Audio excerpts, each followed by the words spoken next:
Antes, maestro Ricardo Sevilla, antes de entrar con ese tema, te saludo con mucho gusto, el maestro Ricardo Sevilla, periodista independiente, columnista del diario Basta y miembro de esta familia sin censura. Buenas tardes, Ricardo. Buenas tardes, querido Vicente, público memorioso. Pues aquí listos para hacer a la víbora chillar. Bueno, ahí te va.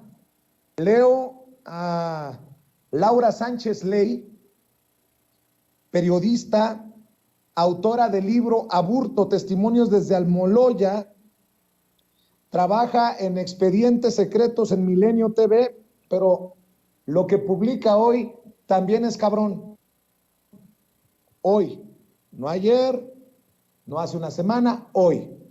Y a Laura Sánchez Ley la respeto por sus investigaciones y su constancia en el tema de el asesinato de Luis Donaldo Colosio. Escuchen nada más lo que publica. La Fiscalía General de la República, encabezada por Alejandro Gersmanero, finalmente, después de años de denunciar inconsistencias y violaciones en el caso Colosio, reabrirá el caso. Dice Laura Sánchez Ley, les dejo las irregularidades que encontré luego de 10 años de revisar y desclasificar su expediente judicial.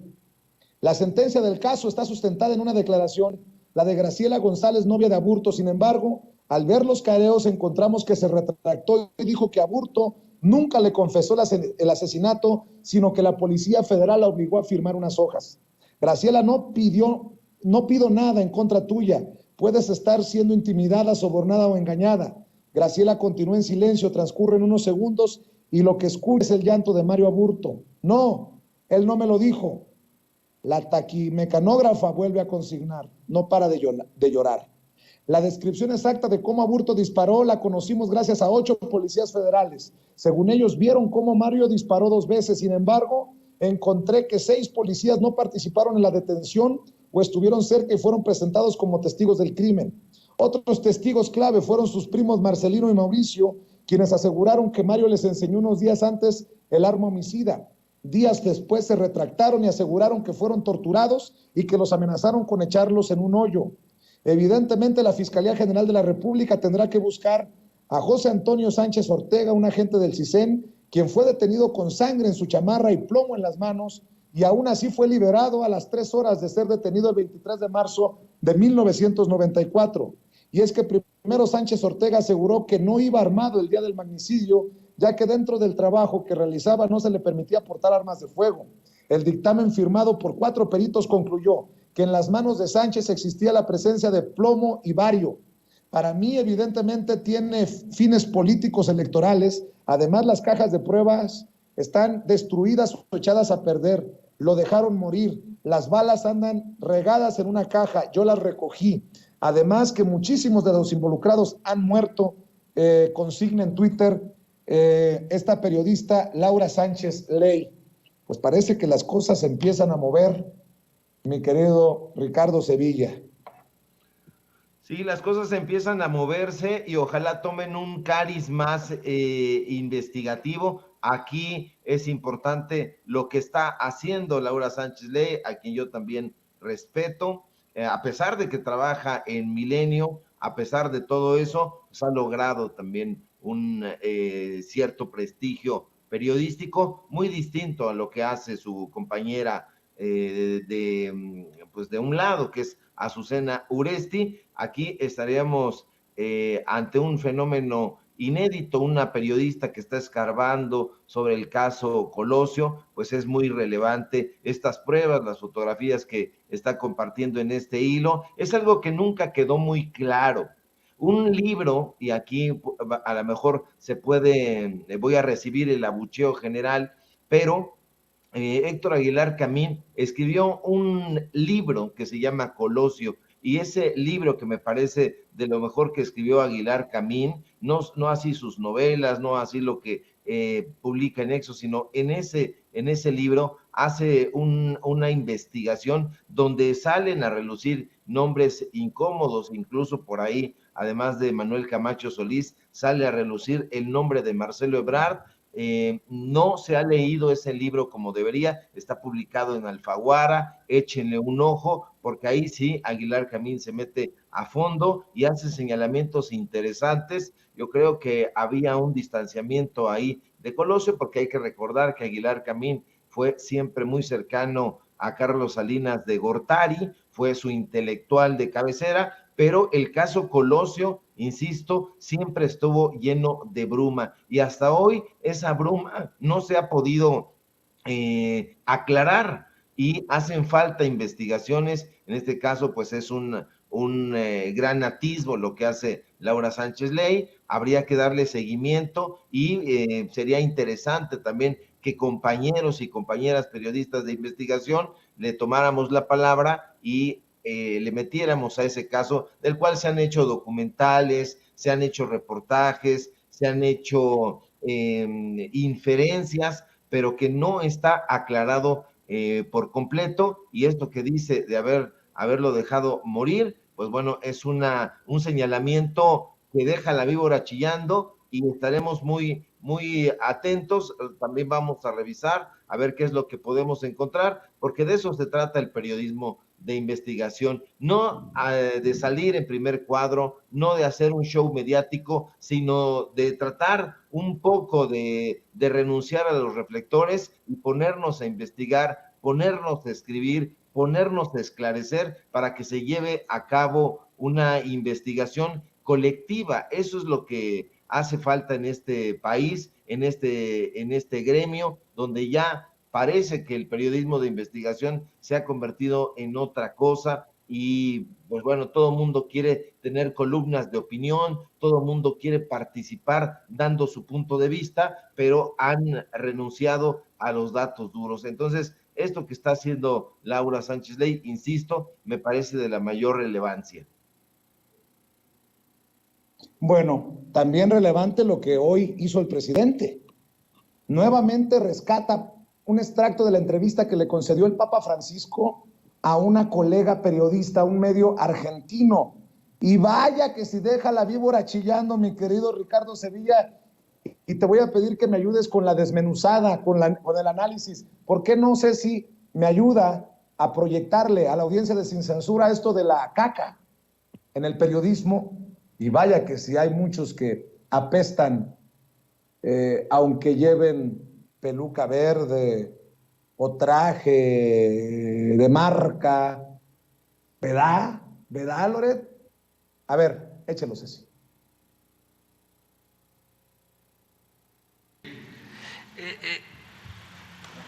Es sobre los medios de comunicación y aplica para todo el mundo. En Buenos Aires, el arzobispo, y se me ocurrió hablar de los 4 pecados de la comunicación, del periodismo. Primero, la desinformación, decir lo que me conviene y callarme lo otro. No, decir todo. No podés desinformar, tenés que informar todo. Segundo es la calumnia. Se inventan cosas. A veces te destruyen una persona con una comunicación. Tercero es la difamación, que no es calumnia, pero quizá una persona que en otra época la pensó de esta manera, pues su pensamiento cambió y qué sé yo, traerle lo que ya cambió. Es como si a vos, adulto, te trajeran los pañales sucios de cuando eras chiquito, ¿no? Es decir, era chico, era así, pensaba así, cambió, ahora es así, no difamar. Y el 4 pecado es la coprofilia. Es decir, es el amor a la caca, el amor a la porquería, ¿no? O sea, buscar ensuciar, ¿no? Buscar el escándalo por el escándalo, ¿no?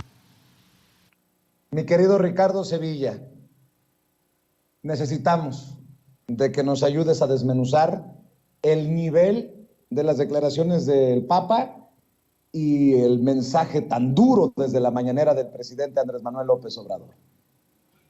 Muy interesante, Vicente, y claro que sí, hay que ver con lupa y hay que escuchar punto por punto todos estos presupuestos que hace el Papa Francisco, el líder de la Iglesia Católica pues recuerda cuando era arzobispo allá en la ciudad de Buenos Aires, y donde se le ocurre hablar sobre lo que él denominó los 4 pecados de la comunicación y del periodismo. Y hay que coincidir plenamente con el Papa, porque coloca, fíjate, en primer lugar, la desinformación, que de acuerdo con su definición, pues es solo aquello que conviene decir al informador y callar todo el resto, todo aquello que no concierta ni se empareja con sus intereses. En ese punto es muy interesante lo que dice el argentino Jorge Mario Bergoglio.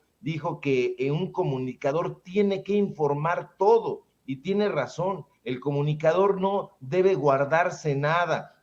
Si está en contra de lo que él imaginaba o pensaba o sospechaba, no importa. El periodista tiene que informarlo todo, no tiene que esconder nada, ningún matiz. Ahora, el segundo pecado, de acuerdo con el jefe del Estado del Vaticano, es la calumnia, donde los periodistas, digamos en este caso, en el caso mexicano, los pseudoperiodistas, y que nosotros hemos definido como sicarios de la pluma, inventan cosas para destruir mediáticamente a la gente, a las personas. Ahora, el tercer pecado del pseudoperiodista, llamémosle así, de acuerdo con el religioso, por cierto, Vicente de extracción jesuita, coloca la difamación, que según su analogía no es precisamente calumnia, pero sí se le asemeja mucho. Y ahí pone un símil muy interesante. El Papa, que tiene una sagacidad profunda, dijo que estos comunicadores no entienden que la gente cambia y por ello prefieren ridiculizar a las personas sin entender que el pensamiento cambia, el pensamiento muda, dependiendo, por supuesto, de la época y de la madurez. Pero los pseudoperiodistas no reparan en eso. Ya sabemos que son básicos, que son primitivos y no les importa. Entonces es cuando exhiben a la gente descontextualizando todo el escenario, como quien exhibe, lo dice el propio Papa, a un adulto que de niño trajo los pañales sucios. Entonces, no es posible que una persona básica como un periodista o sicario de la pluma diga, es que esta persona antes pensaba así o asá. Por supuesto que cambiamos y que mudamos de pensamiento, porque no es igual cuando éramos niños, cuando éramos bebés y traíamos los pañales cagados, lo que pensábamos, lo que creíamos, cómo veíamos el mundo, a cuando ya crecimos y aún así en la época adolescente, en la época de madurez, en la época de vejez, vamos mudando de pensamiento. No se trata de que seamos personas diferentes. ¿Nos equivocamos? Por supuesto que nos equivocamos. Es una condición sine qua non de la humanidad. Pero eso no lo entienden estos personajes. Es que López Obrador antes era priista, por supuesto, y se fue del PRI porque ya no le vino bien esa ideología. Lo decía ante una pregunta estúpida que le plantearon el líder surrealista André Breton, un periodista tipo de los corresponsales que abundan por ahí. Usted dijo esto en este momento, pero hace 2 años dijo lo siguiente. Entonces André Breton le dijo, entonces usted me está acusando de que yo cambio de ideas como quien cambia de zapatos. Dice el periodista, sí, en efecto, usted cambia de ideas como quien cambia de zapatos. Entonces Breton le responde magistralmente, tiene razón. Yo cambio de ideas como quien cambia de zapatos porque no puedo andar con los mismos zapatos toda la vida.